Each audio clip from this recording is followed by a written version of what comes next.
on the screen now you'll see the agenda. You can see that we'll probably use a full hour.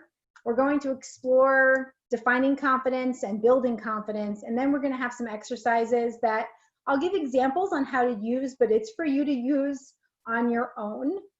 If you have any follow-up questions on how to use it or when to use it, I'll be giving out my email address, my LinkedIn, and my website at the very end, so you can do that.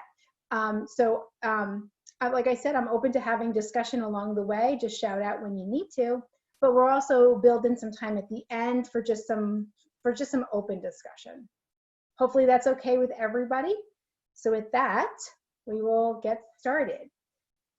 I'm going to tell you 2 quick stories. A little vulnerability never killed any of us. So she said, "I don't like you." And so this was a really interesting experience I had with a coworker who, in the end of my 9 years with her, ended up being a really great supporter. But our early relationship was stretched a little bit. And she said, "You know, you're really good at what you do, but I don't like you." And I said, "Okay, well, why don't you like me?" And she says, "You know, I find you to be showy and arrogant, and I don't like that." And I said, "Okay, can you tell me what it is that I'm doing to be showy and arrogant?" She says, "You just have this confidence about you, and that's not how I see confidence." And my response was, using all the confidence that I could possibly muster, was, "That sounds like your confidence issue and not mine." This was a great example of an external person, you know, beating someone's confidence, right? Not maybe intentionally, but she struggled with her own confidence. She struggled with her own voice in meetings, and she had a hard time having a peer being able to do that. And so I want to share that story with you because we'll come up later with external factors and how that impacts our confidence. The next one is I'm not ready story. And so I was promoted, and I was sitting around a nice big boardroom, and it was my first day of my promotion. They were having a meeting about the business.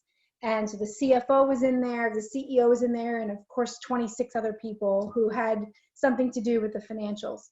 And it was 20 or something pages that we were going to go through, and we were going to talk through and present as the health of our business. I'm stuck on page 3. I'm looking at the financials and I'm saying, I'm not ready to be in this room. I can't even do the math. I'm looking at the screen, and A minus B does not equal C in terms of my math. So I ask the executive next to me, and he says, "I'm not really paying attention." I do a little chat across the room, and I say, "How come A minus B doesn't equal C? Am I missing something?" And he just shrugs his shoulders at me. I take a screenshot of it and send it to my friend who's an engineer. I said, "What am I doing wrong? I can't even understand the first financial page that we're at." He says, "Oh, look on like the capital page or something. See if there's something built in." I did that. I couldn't figure it out. I spent the next hour beating myself up that I shouldn't be in the room. I wasn't ready to be in the room. I wasn't qualified to be in the room. I didn't deserve the promotion. I couldn't even do this simple math on the financials, which is where I have sort of a vulnerable spot. About 2 hours after the session was over, I went to the CFO and I said, "I need a little lesson in financials." I felt so upset that I could barely follow along because I was frustrated with the financials that I was looking at. You know, can you help me understand? He turns around to his 3 minions and says, "How come no one figured out that the math wasn't right on the page?" There was 20 executives in that room and a bunch of finance people, and nobody stopped to even look at the page. But here my lack of confidence was totally eating at me over something that wasn't my fault. It was completely external. My math was correct. Their math wasn't. But I wasn't even confident enough at that time to pull it together and say, that's just not good math. So I'm telling you these stories because sometimes our confidence is bruised by external factors, such as "I don't like you," but likely more so by these internal factors, this self-talk. So today's conversation will touch on both of those factors and help you manage them with some techniques. So the first thing we're going to do is define confidence. And I'm going to talk a little bit about Maslow's hierarchy of needs. This is a psychologist in the 1940s, and he came up with this 5-tier triangle to talk about the hierarchy of needs that we have. And you can see that confidence lives on the 4th rung. So this means that we have to have the physical safety, the physical well-being, the safety needs, the love and belonging, before we even get to having self-esteem and confidence. So what means, whoops, excuse me, I went a little ahead there. I lost my cursor. Okay. So what this means, and why I want to tell you this, is that if you're feeling low on confidence, don't be so hard on yourself. I mean, look what we have to achieve to even get to the part of self-esteem. And so, being that we all have technology on the phone, I'm going to make an assumption, I probably shouldn't, that most of us have food, water, and even maybe the internet at this point in time. So we're sort of okay with rung 1. But I would say that in our current environment, where there's COVID, there's destructive biases present at all times, that maybe our safety and security these days is being a bit challenged. So it's important to understand that as we look at ourselves for self-confidence, it may actually be pressured by the environment that we're in. And when we get to love and belonging, everyone can decide for themselves what that means for them. But I'm going to talk about it as community love and belonging. So you don't put all that into one basket. It's not just if one person loves you, but it's family and friends, community. It's even the handful of us on this call today. You know, we all signed up for this, and we're looking for inspirations and perhaps peers to join us. So this is a part of the community that helps us come through love and belonging so that we can have confidence and self-esteem. So like I said, if everyone's feeling a little low these days on confidence, it could be because some of these external factors, beyond the ones I talked about just a minute ago, are being challenged.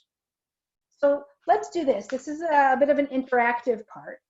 Can you give me, whether you want to chat or whether you want to come off mute and just shout it out, what your definition of confidence is? What would you write here as a definition of confidence?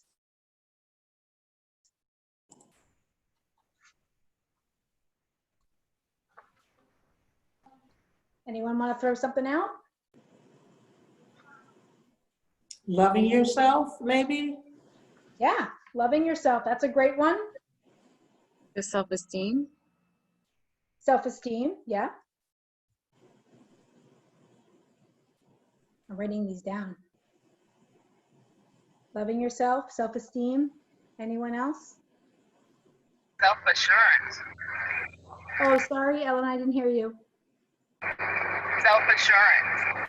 Self-assurance, yes, very good. Okay, so here are the definitions that I put here. A feeling or consciousness of reliance on yourself in one circumstance. So that's the self-assurance, absolutely.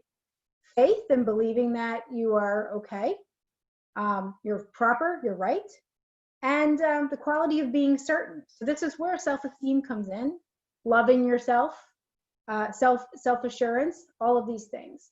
What's nice about this is that it's on a scale. You don't have to be a zillion% confident about every single thing you do or touch. And we'll talk a little bit about that later too, knowing when mastery is important and knowing when to set it aside. But it's the idea that you're conscious and comfortable and that you have faith and belief in yourself, which is huge. So the next question is what is confidence not? And I think it's important to sort of have that bookend or mirror to define and frame out the definition.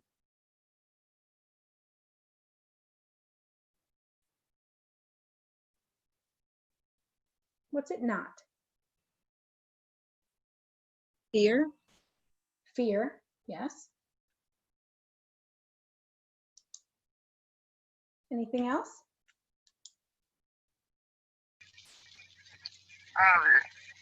Second guessing yourself. Yes, exactly. Second guessing yourself. Anyone else?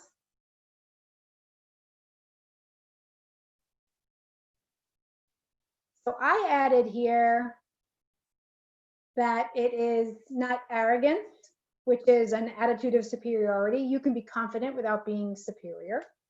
It's not aggression. So if you're confident in your opinion, just because you can be confident in your opinion doesn't mean it's aggressive. Righteous. Righteous is sort of if you are, morally, shaming someone or feeling more morally divine than someone else. So it's none of those things. Being confident is just being comfortable with what you've said or what you've done, and that it reflects your kind of natural values, that you're foundationally square with that. So what's important about this is when we define confidence, we look for it in many different ways. In a page or two, I'm going to suggest to you that you define confidence the way it's most meaningful to you. But first, I want to talk about what does lack of confidence look like, feel like, and what are the results? Because I think we all know what this could look like, feel like, and what the results are, whether it's based on experiences or observations that we've had. So can someone tell me what lack of confidence feels like to them? Being unprepared. Sure, being unprepared, great.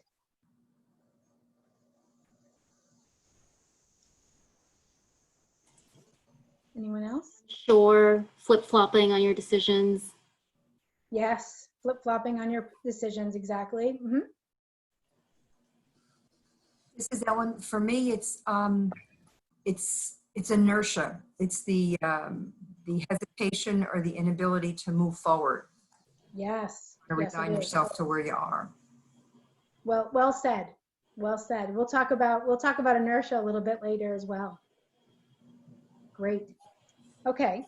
So this is what I said it feels like. I said unable to trust your own opinion. So that could be like the flip-flopping, overthinking. Sometimes with inertia, people overthink to paralysis. If you've ever seen that, that's a possibility. Anxiety. I've seen people be really hard on themselves or afraid to move. Does this resonate with anyone, what I've put here? Mm-hmm. Yeah, we've all felt it, right? So if you were observing it from your seat, so not feeling it yourself, but observing it on somebody else, what does it look like to you? What are those images kind of spawn for you?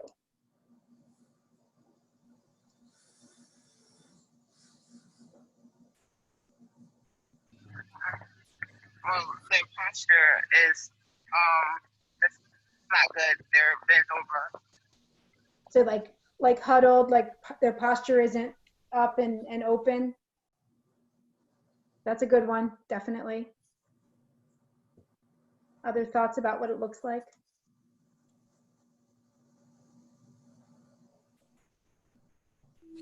It seems to me that you're passing up opportunities, like life is passing you by, and you're not in the circle participating.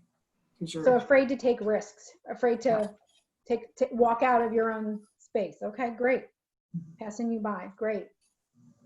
Anyone else want to share what they think it looks like?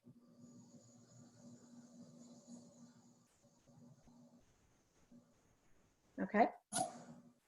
I put down here, it looks like pessimistic outlook, poor self-awareness. Sometimes that's the kind of hunched over and not real proud. This is an interesting one, over-reliance on praise. If you've seen somebody who is really lacking in that self-confidence, you'll see that they need people to tell you it's real, their work was really good, or they're very happy, and there's a lot of questions. Oh, did you like that? Did it feel good? Did I do a good job? You'll see the need for that external praise. How about, have you ever listened to them or observed them sort of internalizing all of those pains and failures that a critic is just eating at them? Have you ever seen that as a part of what it looks like? Maybe? Okay. All right, the last one is, what does it result in? what's sort of the outcome when somebody isn't confident? I think what Ellen mentioned earlier, where they don't get to accomplish anything Yeah, because they're afraid. yeah. Anyone have anything to add? I agree with that. It could cause a lot of confusion. Yes, confusion, absolutely. Thank you, guys. So I said looking for others to blame, right, or for approval. Blaming others for their shortcomings, I've seen that too. Sort of running from the things you fear, not trying new things. That's that paralysis. And then there's some, caring too much about what someone else thinks, even if you know.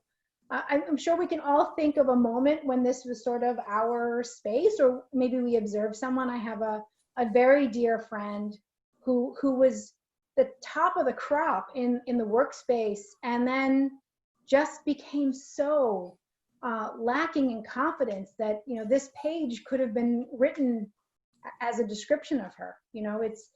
It's hard to see all of a sudden, and you see that confusion and you see that blame, and a lot of times people would say, oh, so and so's spinning again, right? That was an observation, like a physical one. It was a mental, physical observation that she was just around in a circle. So she's overthinking it, and she's blaming, and she's not taking those risks.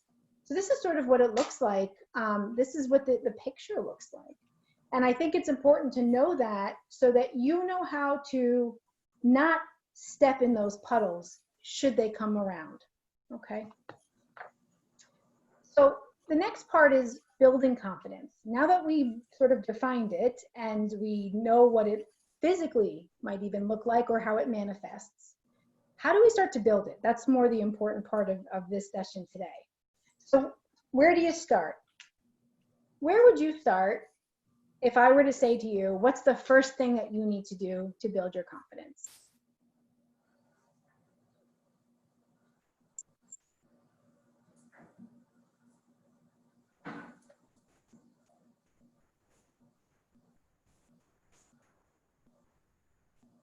It's hard. I know, it's hard.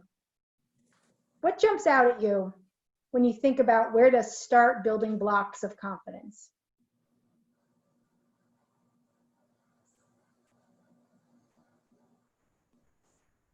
Jessica, this is Ellen. I'm thinking of taking baby steps. Just do one thing. Like in my case, overcoming the inertia. Just do one thing. That's great, Ellen. Thanks for jumping out and saying that.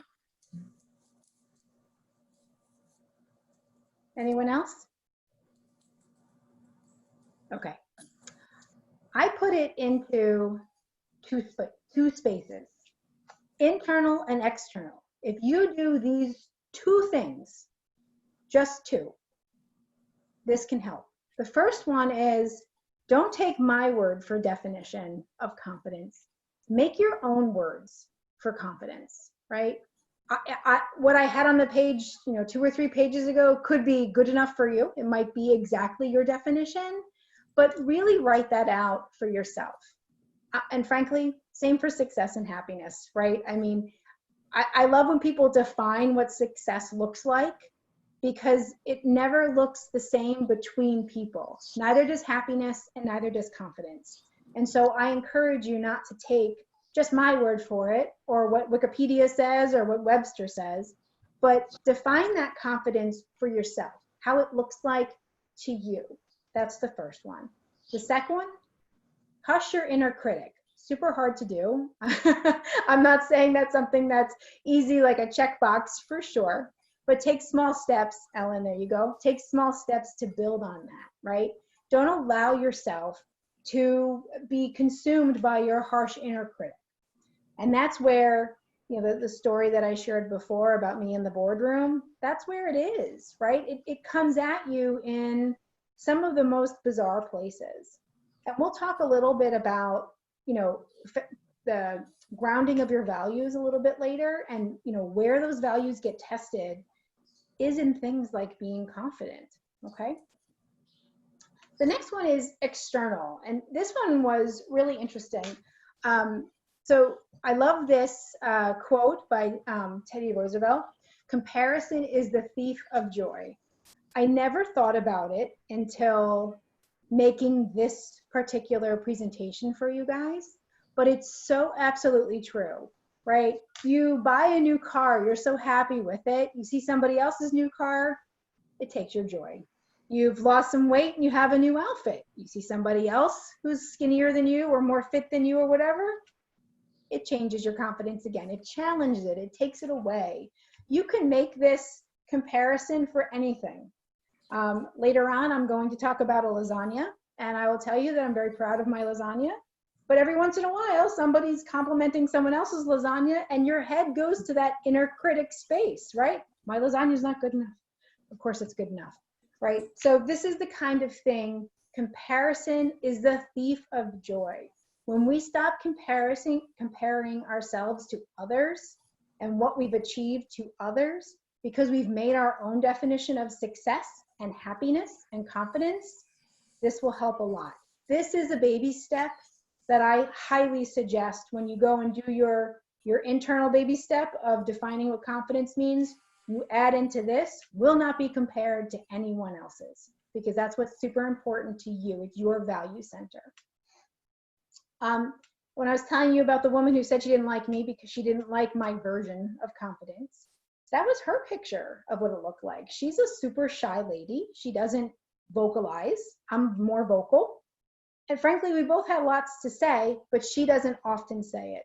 So her picture of confidence or happiness or success or whatever it was in that room did not match mine.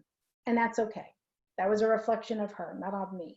So you have to make sure that that definition is yours, because it doesn't matter what somebody else's is. I know these things are easy to say. With some practice, it does help. Speaking of practice, the people you want to practice with are your cheerleaders. I love the cheerleaders. We're going to talk about the cheerleaders. You need them in your life, whether it's the handful of people on this phone call today that we can all call ourselves new friends and be accountable, or whether you literally have a handful of people in your life, which I hope you do. We're going to talk about cheerleaders in a few minutes. So as I move on, a flower does not think of competing, this is the comparison, with another flower next to it. It just blooms. I just couldn't help myself. I love pink and purple, as you can tell from all my presentation, but the fact that I was able to find two beautiful tulips, which are also my favorite flower, next to each other, I couldn't help myself. But it just blooms. If you've never thought about taking yourself out of your own picture, and we always have heard that, right? We've heard of people who are late bloomers and early bloomers, and everyone has at their own pace to grow and that sort of thing. All of that's around us all the time, but we don't really put it into practice. Instead, we compare ourselves to somebody else who's X age, or who has, got married at a certain time, had a baby at a certain time, went to school at a certain time, had a promotion at a certain time. No need. Everyone blooms at their own rate, and everyone's success is their own. Super important. Okay, so let's talk about these cheerleaders. So I've categorized them here for you in 6 different places, and some of them you'll have overlap. I absolutely have a role model who's also a mentor, and she's a really good, and can someone put their phone on mute, please? Thank you. And she's a really great connector, but she's not a hugger, I assure you. But then I do have my huggers. So here you have some mentors who could be advisors. They're well connected. They might even find you in your life. And you can have these people. This is not an early career kind of thing. This is an always career kind of thing. The huggers, right? It might be your mom, it might be your sister, it might be your husband, but there are people out there who are huggers to you. There are people who make you feel better. There are people who encourage you because they love you and have a full boat of confidence in you, even if you don't always have it in yourself, which is really important. Peers, we all have peers. We all ask people for opinions and feedback and advice who are in the same space. And it's good to be open to that additional information. Sponsors, Sponsors, again, may or may not be known by you. I had a sponsor for years who I actually thought hated me. I literally thought the woman hated me. And as a matter of fact, she was the angel on my shoulder guiding my career for over 10 years. It took me a very long time to open my eyes to see it because she was always very hard on me. So sometimes you may or may not even know who those sponsors are in your life. These are people who are willing to stick their neck out for you and want you to achieve their goals. And they really take pride in you. And so these sponsors, again, you just have to keep your eyes open for them because they're out there. Role models, those are easier. You usually select them based on something that you wish to copy or that you desire that they have. And we'll talk a little bit about role models later in one of the exercises. And then finally, the connectors. These are people who connect others for opportunity, for engagements. Lorraine and I had a connector that got me to her, and I had just met her. I just met this woman. I had done some other presentation for her, and she was very comfortable, asked me if I wanted to do it. Great, new in our life. She's actually she's shifting into somebody who's also a sponsor for me now. She's doing things and helping me. So people shift all over these boxes, but it's good for you to think about this because we want to thoughtfully and strategically manage our network.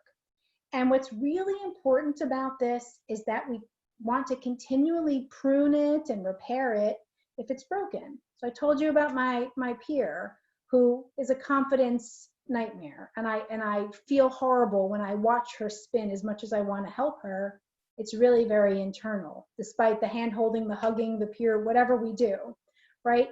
Well, she's no longer a peer. I've changed jobs. So she's no longer in that box as a peer. She's an incredible hugger, and she always was. She's a great friend. She's not going to be my mentor. She may or may not be my connector, but once upon a time, she was my manager. And so the relationship and where I placed her in the box and how I connect with her has to be pruned and repaired.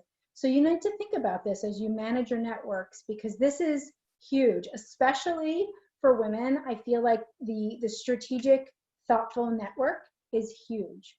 We all need someone to help us, lift us, sometimes carry us, helping hand. And so you want to make sure you have some well-placed people in these boxes. Is there any questions on anything I've shared so far? I'm gonna take a little sip while you think.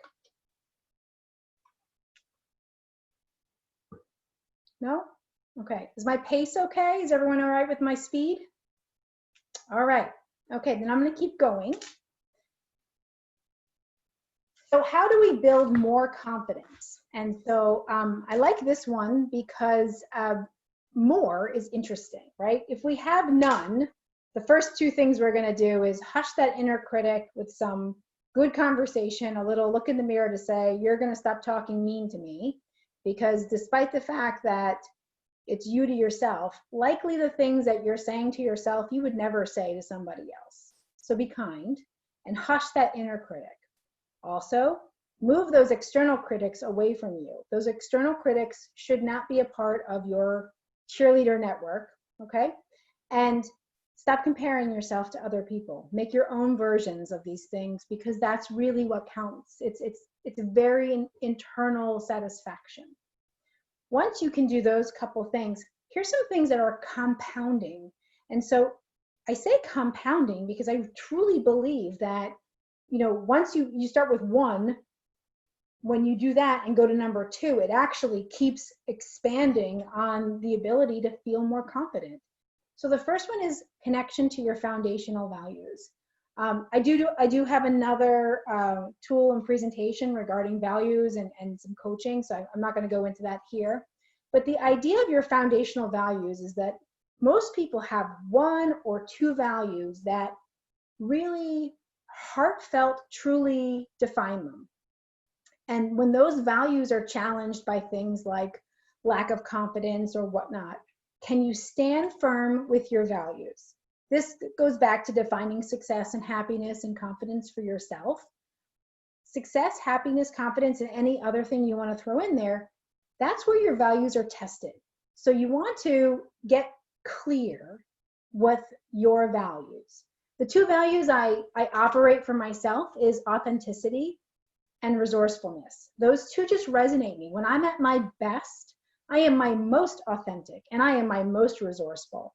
And those lay with me.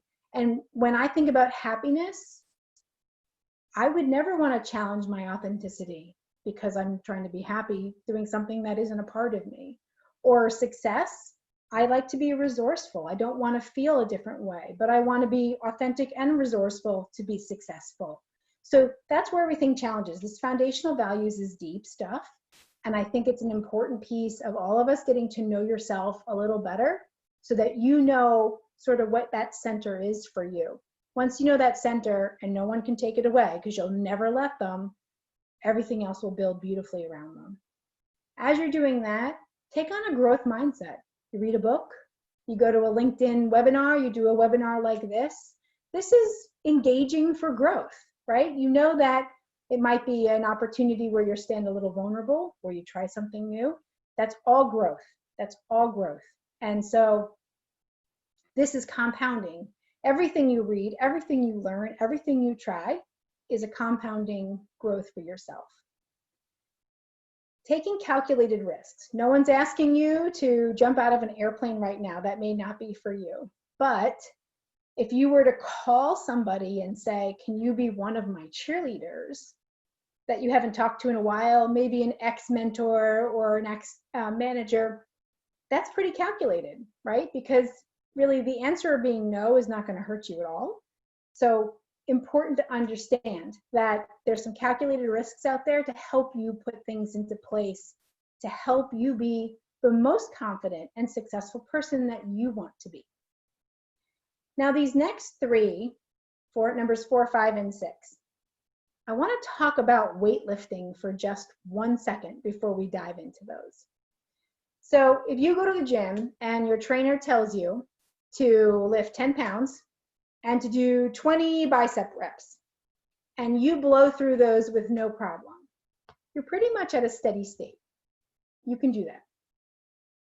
If he says, pick up 20 pounds and do 20 repetitions, but you can only get to 18, did you fail?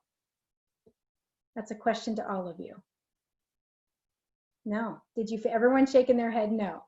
So somebody tell me why you didn't fail.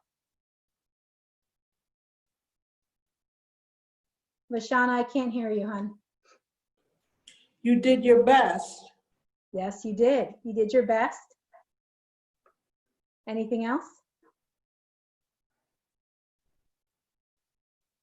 So here's an interesting thing about muscles. If you can do 10 pounds and 20 repetitions like that, and then you go get that 20-pound rate and you put on 20 repetitions, but you only make it to 18. That 18th one, you are probably struggling, right? It hurts. Oh, right? You're making ugly face. Oh, this hurts, right? At the same time you're doing that, your muscle is actually having micro tears because it needs to grow. So it's ripping a little bit. It's painful.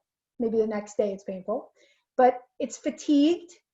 It's ripping a little bit. It's trying to expand. It's just a mess at that moment, right? But you know what it also is doing? Lactic acid is coming into place. The micro tears heal and become stronger.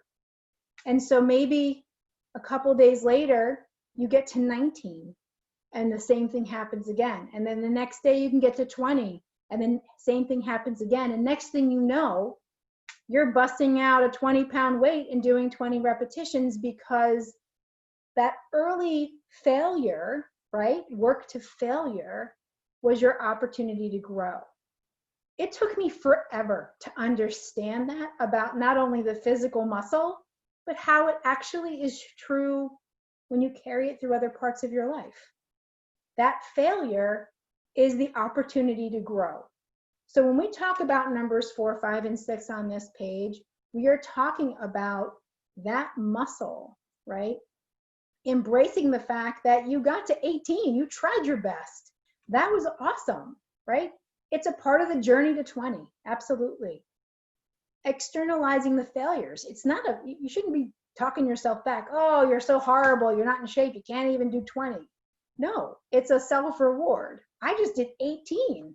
That was amazing. I didn't think I could even do that. That's amazing. Like I did it, right?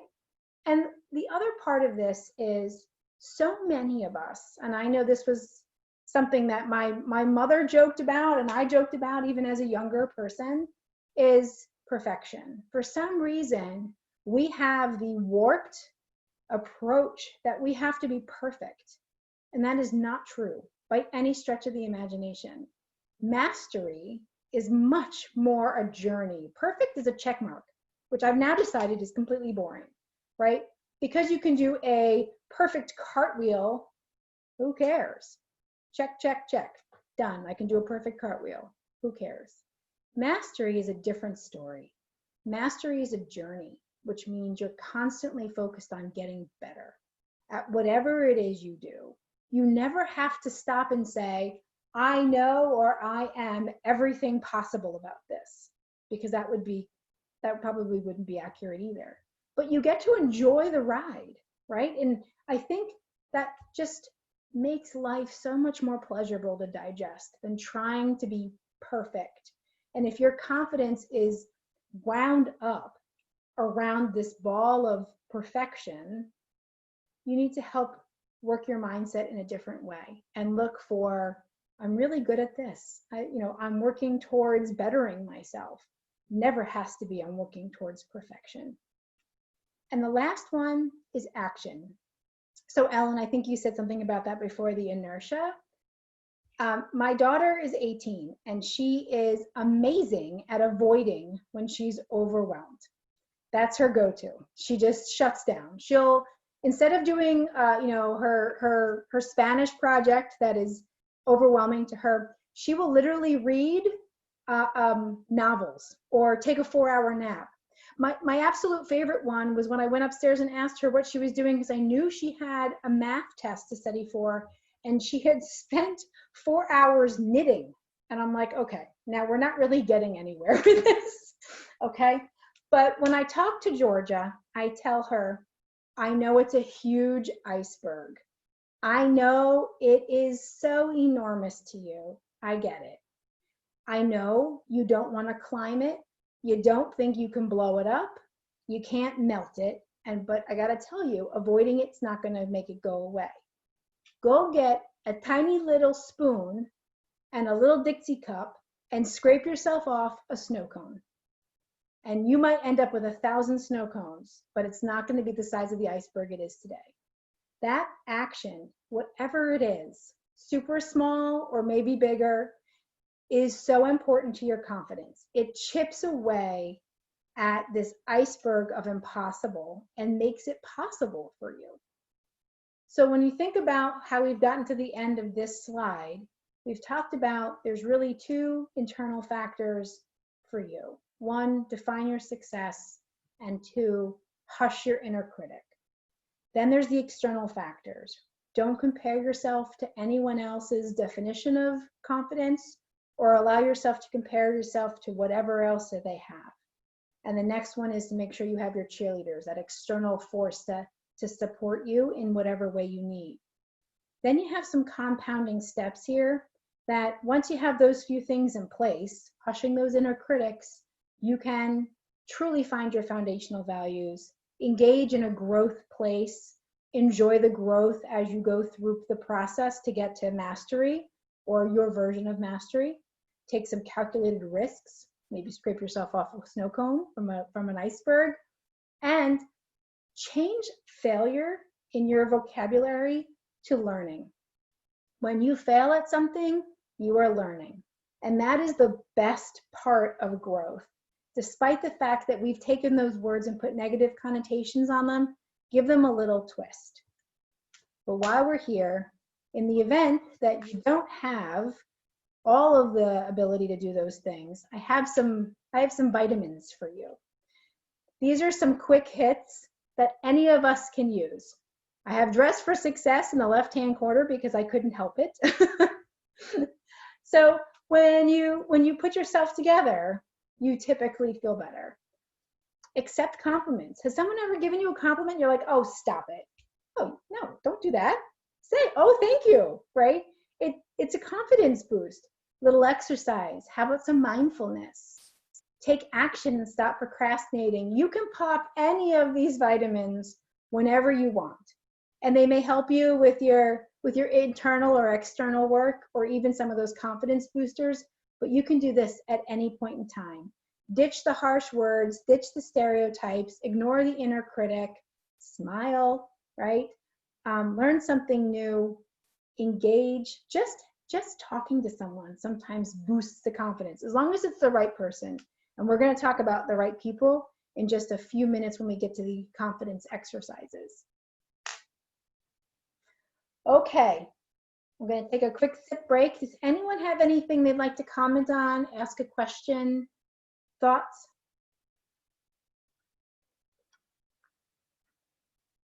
No? Keep going? Okay.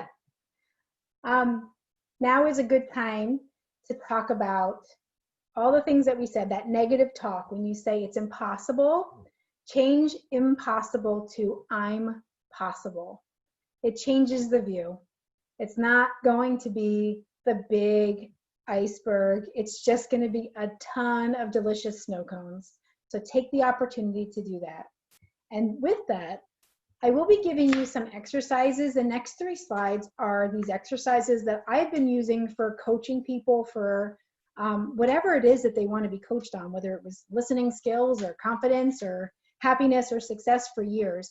So I'm offering them to you. I will do my best to explain them. It's usually a little easier when we're one-to-one in a coaching session, but I'll do my best to explain it on the team call here. Please ask questions if you don't understand. I'm going to bring you through 3 different exercises.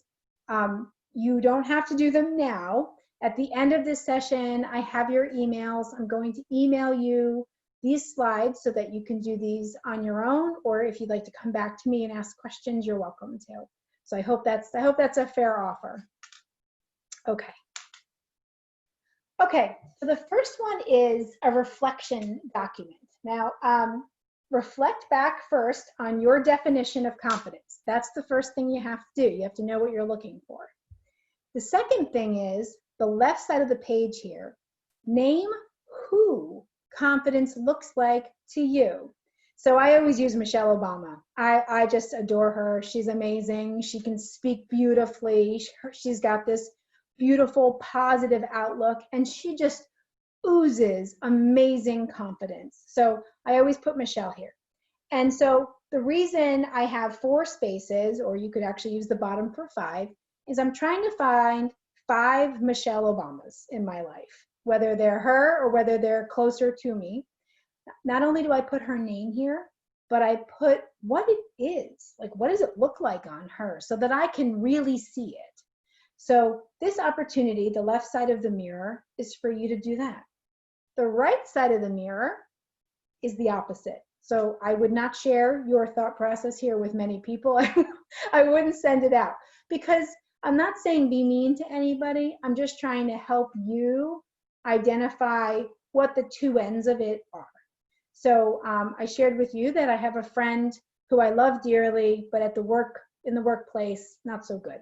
So I'll put her there for me.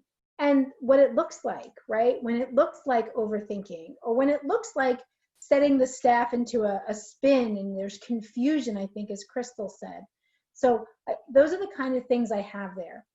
And then what's really important here is that, is anyone on the right side of your page, are they your cheerleaders? Because if they are, I'd like you to go back to your cheerleader exercise and prune that just a little bit. To have people who have low self-confidence or struggle, they're not going to be able to inspire you. And I'm not saying stay away from them. I'm just saying, when you think about your support group and where you're going to go for your inspiration and your help and your connections, you have to be thoughtful and strategic. It's not everybody in your world. It's some people, and there's purpose to it. Does that make sense? Okay, all right. So that's the first one, and I really do like this. It gives you sort of your role models, and the back and forth, so you know where that sits for your definition of success. This one's a little bit more tricky because it's 4 boxes, and I've been using this for a long time, and sometimes I change it to your success mirror, your listening mirror, whatever the case may be, your knowledge, skills, and abilities mirror. It's a great tool, again, to help you frame things. And this is where I'm going to use a silly example because it's easy, and it's easy to share, and it's about my lasagna. So here we go. So areas that I am known for being confident. I am very confident in my skills to make a delicious lasagna. I have been making that lasagna for years. There's no worry in it. I feel good while I'm making it. I know the ingredients I need right off the top of my head. I know exactly how much time it's going to take me. I also know what it should look like at all times. I know when it hits the table, people are going to eat it without complaining. I know these things. I'm very confident in it. And that's where you get that upper left-hand side. So you might have a skill or a confidence that you want to boast about here. You can have more than one, by the way. I'm just using the culinary skills because it's nice and simple and it takes the emotion out of it for the purpose of the example. But where are you confident? So I'm also very confident in my Excel skills, as an example. I don't worry about not knowing stuff. I'm pretty sure what I'm doing for the most part. So I'm good. I don't have the anxiety that comes with lack of confidence when it comes to my lasagna. Moving across the page to the right-hand side, my family, if I make a lasagna, they know exactly what it's all about. Now, I also make a really good chicken enchilada. And they know that, but it's not as highly publicized. It's not really just out there. You know, if you were to ask my children, what food does your mom make best? They're going to say a lasagna. They're not even going to pause. Will they say a chicken enchilada if somebody asks them? Does your mom make a chicken? Oh yeah, she makes that too. It's just not there as well as a lasagna. So sometimes we have great skills, we have great confidences, we have great whatever, and it's sort of tucked away. We just don't sort of lean on that, right? You're not known for it. So the reason we put it there is because maybe it's something that you want to later give a little bit more advertisement to. Is that a confidence boost? It's one of those things you're good at, but not many people know about it. Now, the area that I really want to talk about is going to the bottom right. I'm sorry, the bottom left. I don't know my left from right at the moment. The bottom left. Areas I don't need to be confident. So while I can make a lasagna and an enchilada, I am a terrible baker. I can't bake a cake. I can't bake brownies. I burn cookies. And so instead of thinking that this is something I should do, I outsource it. It goes to my daughter.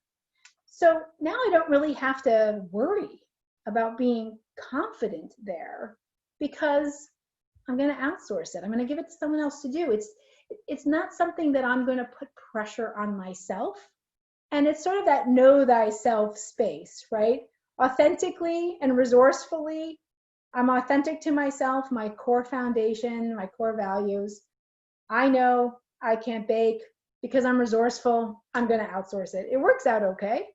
It's important, and I know the example is silly, but it's important to understand what you're not going to put your time and energy towards, because there are things you really want to put your time and energy towards to get better at. And if your brain and body are full of energy for everywhere, you're not going to be able to focus yourself to the places that you really do want to develop. So the area that I want to develop, I really want to learn how to make sauces, like sauce for chicken or sauce for a beef or pork or something like that. So I've been working on my sauces. Now I got to tell you, I'm not very confident. And the way that looks, right?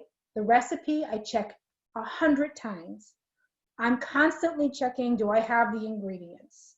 There's always substitutions I have to ask Alexa for. I'm a little panicky. I don't know how much time it's going to take. I never know what it's going to look at all the different stages, so I worry.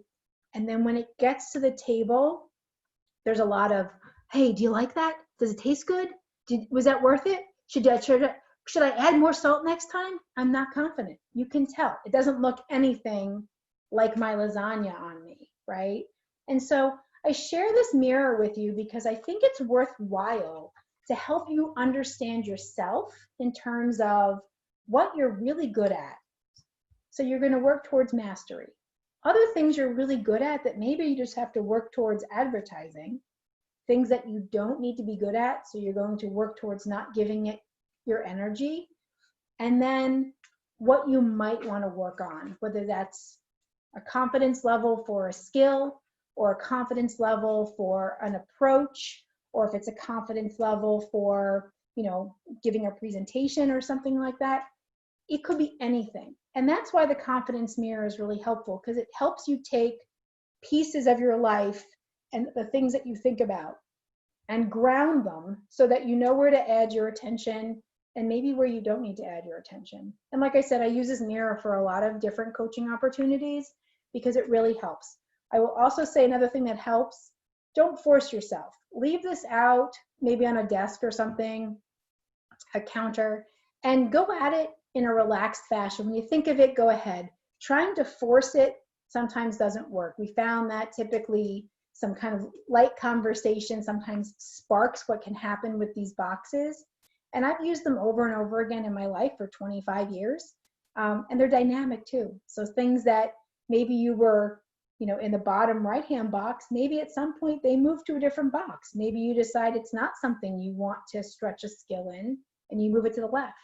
Or maybe it's something that you end up getting really good at with practice and you move it up or to up and the left. So, but for the purposes of today, this is where I'd ask you to look at confidence. What are you known for? Where are you the most confident? Where are you the least confident? Where's the spots of confidence that you want to work on? And now that you know what it looks like and feels like, because we went over that, you'll be able to spot it. When I was putting this together, I was sort of laughing at my sauce discussion, but it's true.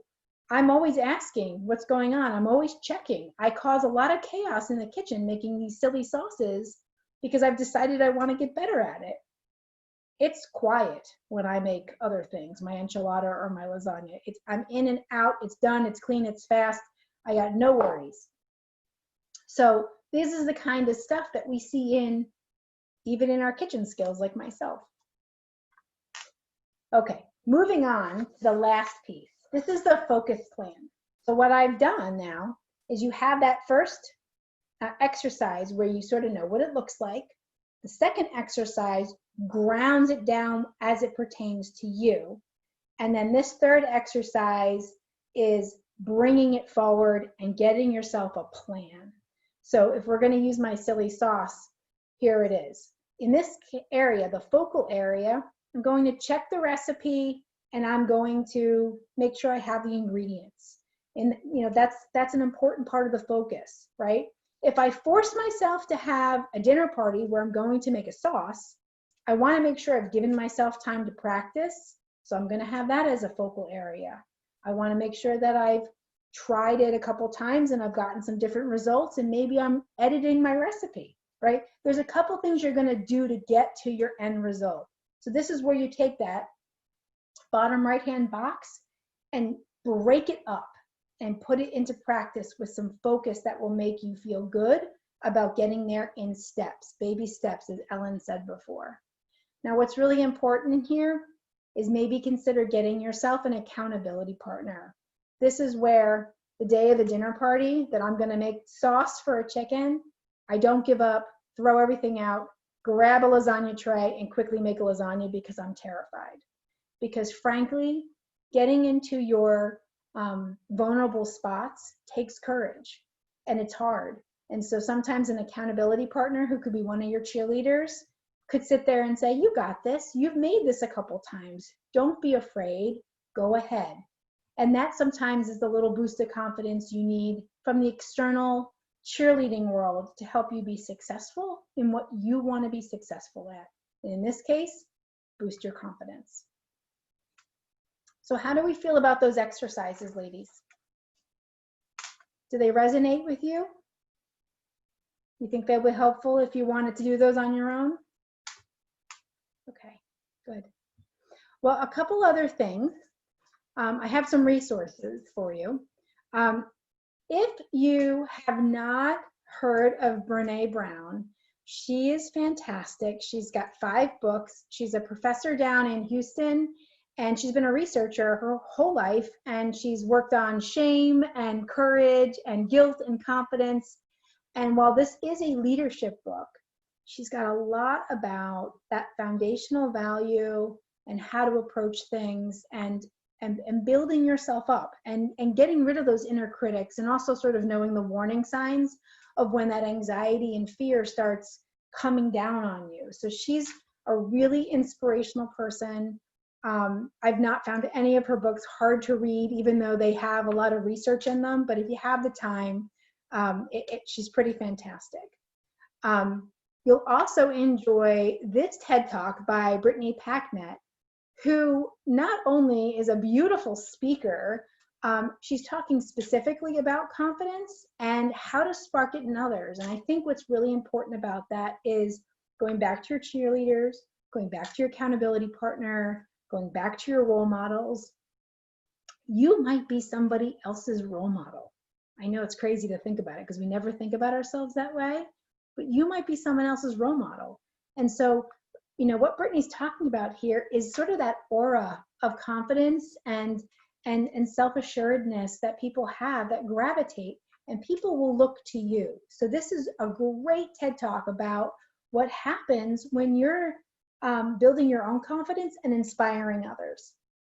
I liked some of the comments behind it. I did highlight them in pink as well, because it does kind of speak to our earlier part of the conversation where people are sort of misinformed about what confidence is and why it's important. So if you're looking for a TED Talk, this is a great one by Brittany.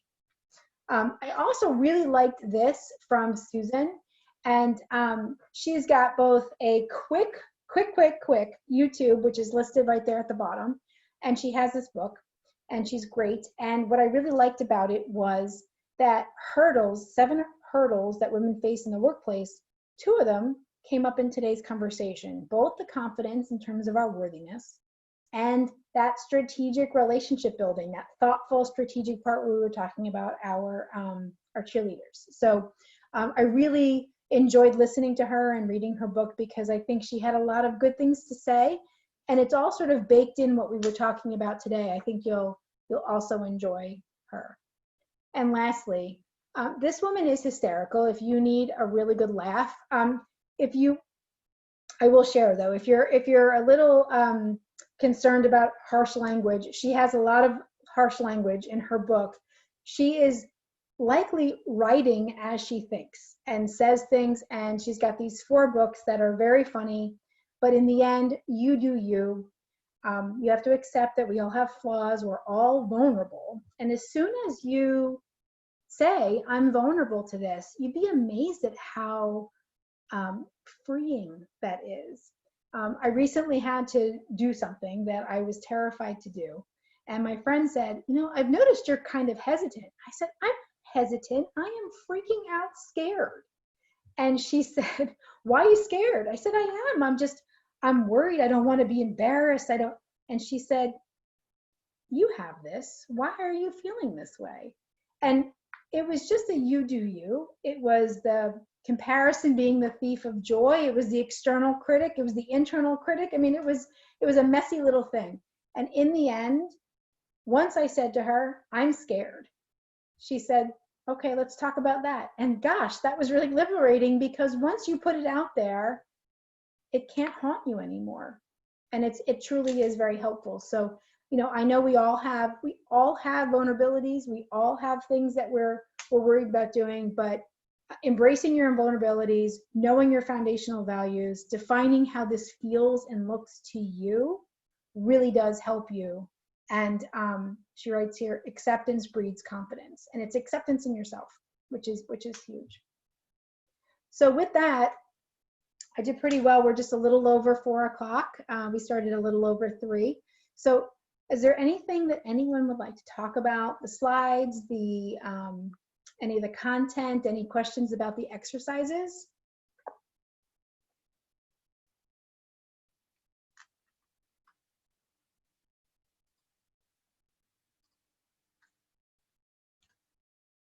Okay.